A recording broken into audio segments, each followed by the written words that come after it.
رمضان اور گراں فروشی ایک تلخ حقیقت۔ رمضان المبارک مسلمانوں کے لیے ایک بابرکت اور مقدس مہینہ ہے جس میں عبادات، روزے اور صدقہ و خیرات کا خاص اہتمام کیا جاتا ہے۔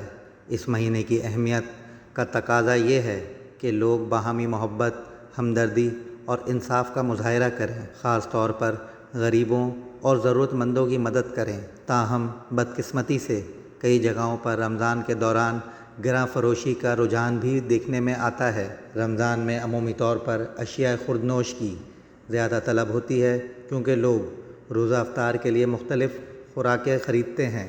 اس صورتحال کا ناجائز فائدہ اٹھاتے ہوئے بعض دکاندار اور کاروباری افراد قیمتیں بڑھا دیتے ہیں، جو کہ عوام بالخصوص غریب طبقے کے لیے مشکلات پیدا کرتا ہے۔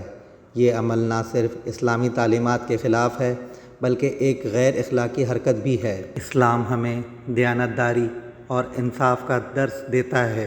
نبی کریم صلی اللہ علیہ وآلہ وسلم نے تجارت کے اصول واضح فرمائے اور ناجائز منافع خوری سے سختی سے منع فرمایا۔ ایک مثالی اسلامی معاشرے میں رمضان نرمی، ہمدردی اور ایک دوسرے کی مدد کا ذریعہ ہونا چاہیے، نہ کہ ناجائز منافع کمانے کا موقع۔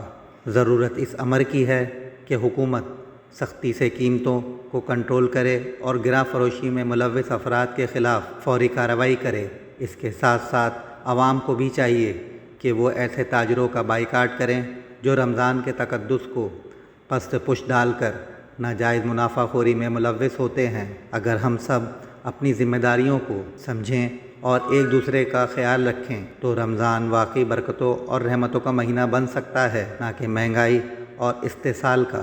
حکومت ہر سال گراں فروشی کے خلاف اقدامات کرنے کا اعلان کرتی ہے، مگر عملی طور پر ان اقدامات کا اثر محدود ہی رہتا ہے۔ بازار میں نرخوں کی فہرستیں تو آویزاں کی جاتی ہیں، مگر دکاندار ان پر عمل کرنا ضروری نہیں سمجھتے۔ صارفین کو اپنی ضروریات پوری کرنے کے لیے مہنگائی کا بوجھ برداشت کرنا پڑتا ہے۔ اس مسئلے کو حل کرنے کے لیے عوامی شعور، قانونی اقدامات اور معاشرتی تعاون کی ضرورت ہے تاکہ رمضان کی برکتوں کو بھرپور طریقے سے حاصل کیا جا سکے اور سب کو انصاف اور راحت مہیا ہو۔